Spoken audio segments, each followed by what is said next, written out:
மத்தவங்க தப்பு பண்றதையோ இல்ல தடுமாறி விழுறதையோ பார்க்கும்போது நம்மால ஏன் அதிலிருந்து கண்ணை எடுக்க முடியலன்னு என்னைக்காவது யோசிச்சிருக்கீங்களா? ஒரு பக்கம் சங்கடமா இருந்தாலும் இன்னொரு பக்கம் நம்மள அறியாமலே அதை பார்த்துட்டு இருப்போம். இன்டர்நெட்ல ஃபெயில் கம்பைலேஷன்ஸ் வீடியோஸை பார்க்காம இருந்திருக்கவே முடியாது இல்லையா? ஸ்கேட்போர்ட்லேருந்து வழுக்கி விழுறது, சமையலறையில நடக்கிற சின்ன சின்ன சொதப்பல்கள்னு இந்த மாதிரி வீடியோக்களுக்கு மில்லியன் கணக்குல வியூஸ் போகுது. ஆனா ஏன்? இது வெறும் இன்டர்நெட்ல மட்டும் இல்ல, நம்ம நிஜ வாழ்க்கையிலயும் தான். யாராவது ரோட்ல தடுக்கி விழுந்தா இல்ல கையில இருக்கிற பொருளெல்லாம் சிதற விட்டா ஐயோ பார்க்க கூடாதுன்னு நினைச்சாலும் நம்ம கண்கள் தானா அங்கேதான் போகும். இல்லைன்னா ஒரு முக்கியமான மீட்டிங்ல நடக்கிற தர்ம சங்கடமான தருணங்கள் எடுத்துக்கோங்களே, அவங்களுக்காக நமக்கு கஷ்டமா இருக்கும், ஒரு மாதிரி சங்கடமா உணர்வோம். ஆனாலும் அந்த நொடியிலிருந்து நம்ம பார்வையை திருப்புறது ரொம்ப கஷ்டமா இருக்கும். ஏன் இப்படி? எதுக்காக நாம இதெல்லாம் தொடர்ந்து பார்க்கறோம்? வைரல் ஃபெயில் வீடியோல இருந்து ரியாலிட்டி டிவி சண்டைகள் வரைக்கும் கோடிக்கணக்கான மக்கள் தினமும் இந்த மாதிரி கண்டென்ட்டை தான் கிளிக் பண்றாங்க. இது ரொம்ப அசௌகரியமா இருந்தாலும் ஏதோ ஒரு வகையில பொழுதுபோக்காவும் இருக்கு. இது நம்மள பத்தி என்ன சொல்லுது? சரி வாங்க, இந்த புதிரே அவிழ்க்கலாம். நாம ஏன் இப்படி உணர்றோன்னு இதுக்கு பின்னாடி இருக்கிற உளவியல் காரணங்களை ஒவ்வொன்னா பார்க்கலாம். முதல்ல இதுக்கு ஒரு முக்கியமான காரணம் இருக்கு. மத்தவங்களோட துரதிர்ஷ்டத்துல நமக்கு ஒரு விதமான சந்தோஷம் கிடைக்குது. ஆமா, கேக்குறதுக்கு கொஞ்சம் விசித்திரமா தான் இருக்கும். ஆனா இதுக்கு ஒரு உள்ளவியல் பேர் கூட இருக்கு. ஜெர்மன் மொழியில இதுக்கு ஷாடன்ஃப்ராய்டே அப்படின்னு ஒரு வார்த்தை இருக்கு. இதோட அர்த்தம் என்னன்னா, மத்தவங்களுக்கு நடக்கிற கெட்ட விஷயத்தால நமக்கு கிடைக்கிற ஒரு திருப்தி அல்லது மகிழ்ச்சி. இப்போ நாம அவங்கள வெறுக்கிறோன்னு இதுக்கு அர்த்தம் இல்ல. உண்மையில அவங்களோட தோல்வி நம்மள ரொம்ப பாதுகாப்பா உணர வைக்குது. நம்ம ஆழ்மனசுல அப்பாடா அந்த இடத்துல நாம இல்ல அப்படின்னு ஒரு பெரிய நிம்மதி பெருமூச்சு வரும்.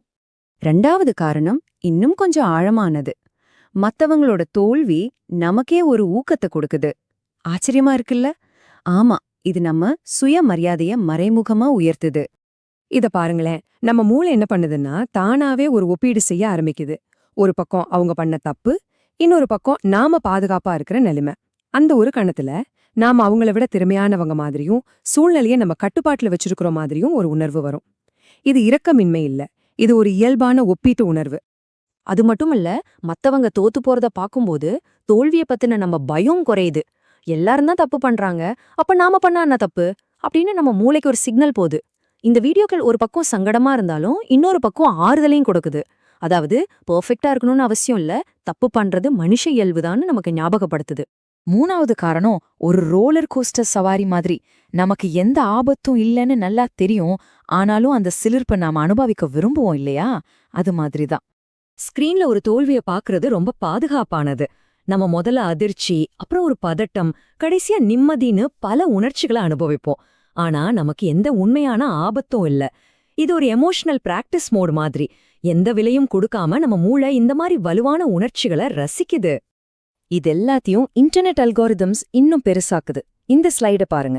தர்ம சங்கடமான விஷயங்கள் வேகமா பரவுது, அதிர்ச்சியான விஷயங்கள் அதைவிட வேகமா பரவுது. தோல்வி எவ்ளோ தீவிரமா இருக்கோ அந்த அளவுக்கு அதுக்கு கவனம் கிடைக்குது. அதனால பார்க்கக்கூடாதுன்னு தெரிஞ்சாலும் நம்மள அறியாமலேயே அதை கிளிக் பண்ண நாம பழக்கப்படுத்தப்படுறோம். சோ கடைசியா சொல்ல வர முக்கியமான விஷயம் இதுதான். இந்த மாதிரி ஃபெயில் வீடியோக்களை விரும்புறதால நீங்க ஒரு கொடூரமானவர்னு அர்த்தம் இல்ல. அது உங்களை ஒரு இயல்பான மனிதரா தான் காட்டுது. இது நம்ம எல்லாருக்குமே பொதுவான ஒரு உளவியல் தான். நம்மள பத்தி தெரிஞ்சுக்கிறதுக்கு இதெல்லாம் ரொம்ப சுவாரஸ்யமா இருக்கு இல்லையா? இத புரிஞ்சுக்கிறது நம்மள ஒரு படி மேல கொண்டு போகும். அது எப்படின்னு கடைசி பகுதியில பார்க்கலாம். பாருங்க, ஒருத்தரோட சேர்ந்து சிரிக்கிறதுக்கும் ஒருத்தரை பார்த்து சிரிக்கிறதுக்கும் பெரிய வித்தியாசம் இருக்கு. இந்த விழிப்புணர்வு தான் நம்ம உள்ளுணர்வை ஒரு தேர்வா மாத்துது. நம்ம நடத்தைகளை நம்ம புரிஞ்சுக்கிட்டோம்னா அதை எப்படி வெளிப்படுத்தணும்னு தேர்ந்தெடுக்கிற சக்தி நமக்கு கிடைக்குது. இப்போ நான் உங்ககிட்ட ஒரு கேள்வி கேக்குறேன். இந்த மாதிரி ஃபெயில் வீடியோக்களை பார்க்கறது ஒரு பாதிப்பில்லாத வேடிக்கைன்னு நீங்க நினைக்கிறீங்களா? இல்ல இது எல்லை மீறி போயிடுச்சுன்னு நினைக்கிறீங்களா? உங்க எண்ணங்களை மறக்காம கீழே கமெண்ட்ல சொல்லுங்க. இந்த அலசல் உங்களை யோசிக்க வச்சிருந்தா ஒரு லைக் பண்ணுங்க. இன்னும் இந்த மாதிரி உளவியல் சார்ந்த விஷயங்களை தெரிஞ்சுக்க சப்ஸ்கிரைப் பண்ணுங்க. ஏன்னா மனித நடத்தைய புரிஞ்சுக்கிறது நம்மள நாமே புரிஞ்சுக்கிறதுல இருந்து தான் தொடங்குது.